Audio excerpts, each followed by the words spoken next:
बेटा आपने अभी साइलेंस सुन लिया सबने, सबको पहचान में आ गया है इस चीज के लिए बजेगा ये।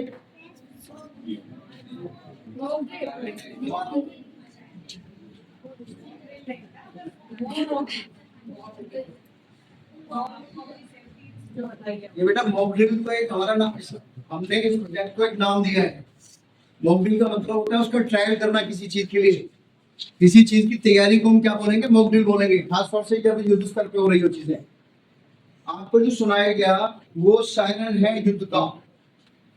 किसके लिए है? अलर्ट होने के लिए। किस चीज के लिए है?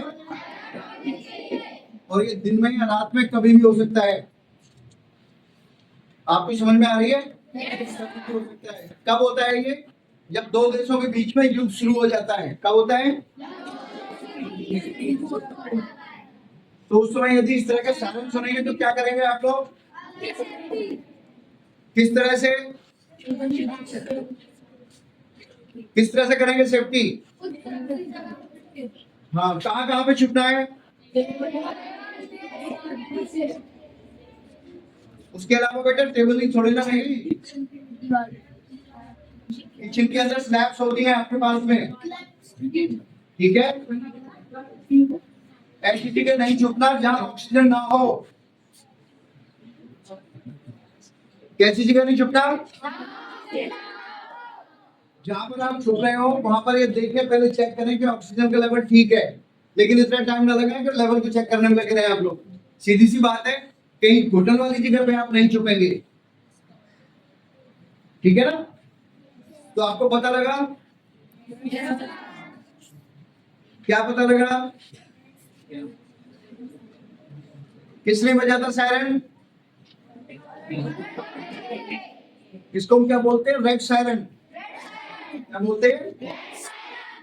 तो यदि ऐसा कभी होता है तो आप क्या करेंगे? तुरंत हम क्या करेंगे? तुरंत सुरक्षित जगह पे जाएंगे। क्या करेंगे?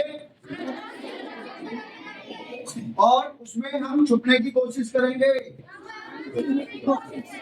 हमें कहाँ छुपना है? कहीं सॉलिड बेस के नीचे, जैसे घरों में टेबल, ठीक है? घर के अंदर कहीं स्लैब्स, ठीक है? उसके बाद में आते बेटा बंकर, जो हमारे आसपास नहीं है मौजूद। हम उन बंकर्स का नाम अपने यहाँ पर बेसमेंट में भी दे सकते हैं। किसको कह सकते हैं? बेसमेंट्स में। लेकिन ये जरूर देख लें कि उस बेसमेंट पे बहुमंजिला इमारत ना हो। बहुमंजिला का मतलब समझते हैं आप? बहुत बड़ी बिल्डिंग ना बनी हुई हो उसके ऊपर। ऐसा ना हो कि 15 माले की बिल्डिंग बनी हुई हो और आप उसके बेसमेंट में चले जाओ। ऐसे भी नहीं जाना, वो भी आपके लिए खतरनाक साबित हो सकती है। 1 2 3 फ्लोर तक का होगा तो चल जाएगा एक तरीके से बेटा, ठीक है? तो ऐसी कंडीशन में क्या करेंगे हम लोग? जब रेड सायरन होता है तो सुरक्षित जगह पर पहुंचेंगे। और क्या करना है? एक दूसरे की मदद भी करनी है। ऐसा नहीं है छुप के टेबल के नीचे तो दूसरे बच्चे को धक्का मार दो कि तेरी जगह नहीं है। एक दूसरे की मदद करनी है, पैनिक नहीं होना किसी को भी। उसके बाद में बेटा आता है हमारा ब्लैकआउट। क्या आता है? ब्लैकआउट कब होगा? रात को। क्या होता है उस समय? तो हमने अपने घरों में भी क्या करना है? और उसके बाद लाइट बंद होने के बाद छुपने की जरूरत नहीं पड़ेगी वैसे। लेकिन ऐसी कोई भी मूवमेंट ना दें कि जिससे हमारी हरकत का अंदाजा दुश्मन को लगे। किसी भी तरह की गलती ना करें। लाइट्स नहीं जलाएंगे। कुछ लोगों को भ्रम है कि हम अंदर से नहीं दिख रहे। रात के समय में बेटा जरा सी भी लाइट दुश्मन के हवाई जहाज को या फाइटर प्लेन्स को पता लग सकती है। इसलिए ये गलती हम कभी भी नहीं। अब ये तो हुआ हमारा घर में रहते हुए। यदि आप रोड पर हैं तो आप क्या करेंगे? क्या करेंगे उस समय बेटा? यदि आप कार में बैठे हुए हैं तो क्या करेंगे? आप अपने नजदीक में कोई पेड़ ढूंढेंगे। क्या ढूंढेंगे? वृक्ष हो, ठीक से पेड़ हो, बड़ा घना, अशोक का पेड़ नहीं जो खुद ही 2 फुट का रहता है।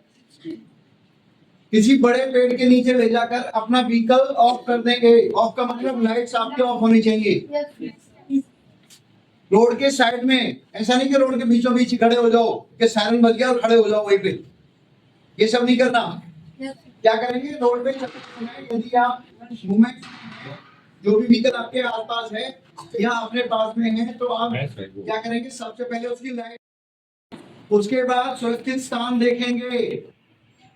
बाहर क्या मिलेगा आपको, आपको कोई पेड़ मिल सकता है बड़ा, तो उसके नीचे गाड़ी को आप हाइड कर सकते हो, ठीक है। और अपने अड़ोस पड़ोस में सभी को बताना है, लड़ना नहीं है किसी से, सबको बताना है कि इमरजेंसी लाइट हो गया है, लाइट ऑफ कर दो आप, ठीक है। आपको पता लगा? ओके, तीसरा पॉइंट, यदि हमें बंकर में या कहीं सुरक्षित जगह पर छुपना पड़े, और बेटा ये अगर जो लड़ाई लगातार चलती है, लंबी लड़ाई चलती है, तो ऐसी कंडीशन में क्या करेंगे हम? उस समय बेटा हम सबसे पहले अपने आसपास या अपने पास में पानी की मात्रा को इकट्ठा करेंगे। क्या करेंगे? सबसे पहले पीने योग्य पानी होना चाहिए। सबसे पहली जो हमारी जरूरत है वो किसकी होगी? उसके बाद खाद्य पदार्थों में हम क्या इकट्ठा करेंगे? सूखा भोजन। क्या हो सकता है उसमें?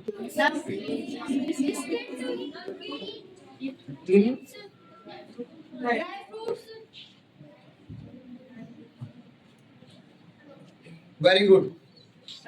बेटा आप लोगों को सर ने भूल गए, फिर आंसर क्यों नहीं करते हो? आंसर करो।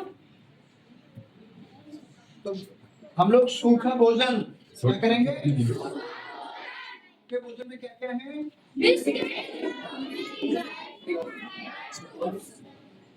टॉफियां इकट्ठी मत कर लेना बहुत सारी, टॉफियां इकट्ठी करके बैठ जाओ।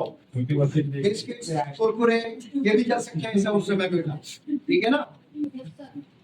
तो इस तरह के सूखे भोजन की व्यवस्था हम अधिक से अधिक मात्रा में अपने आसपास करेंगे। और चौथी जो सबसे बड़ी जरूरत और है वो क्या है? First aid box, medical emergency. क्या है? इस तरह की मेडिकल इमरजेंसी के लिए हमारे पास क्या होना चाहिए? फर्स्ट एड बॉक्स में क्या क्या रखेंगे?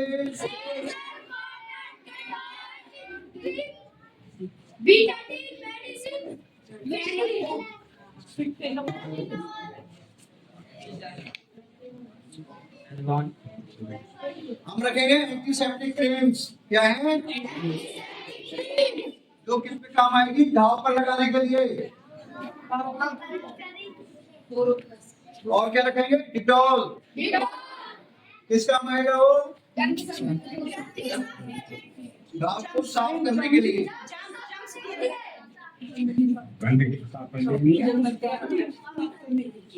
उसके अलावा क्या रखेंगे? गरम पट्टी। किस कंडीशन में काम आएगी? मोच के समय काम आएगी। किस समय काम आएगी? इंग्लिश में हम क्या बोलेंगे? क्रैम्प बोल सकते हैं उसको, हल्का फुल्का मुड़ जाना किसी बाजू का, पैर का, ठीक है ना। उसके लिए उस केस में क्या काम आएगी आपके पास? गरम पट्टी। गरम पट्टी से पहले हम क्या लगाएंगे उस जगह?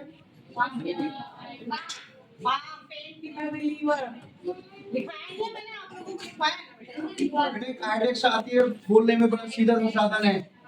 उस तरह का कोई भी बाम आप क्या करेंगे? तो फर्स्ट एड बॉक्स में क्या रखेंगे फिर?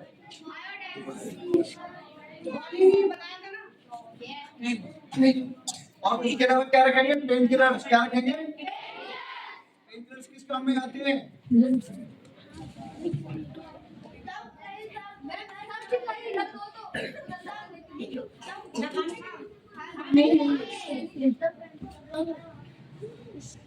और उसके अलावा क्या होना चाहिए हमारे बैंडेज बॉक्स में?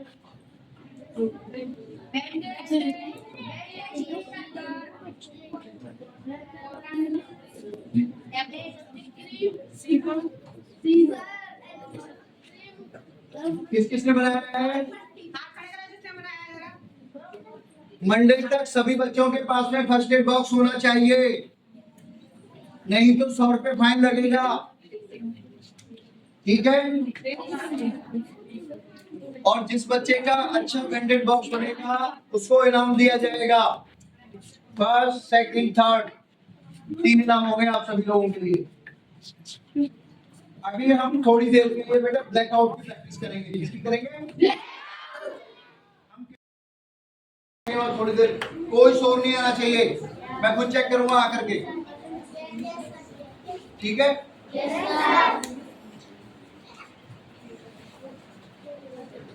Stop कर दो।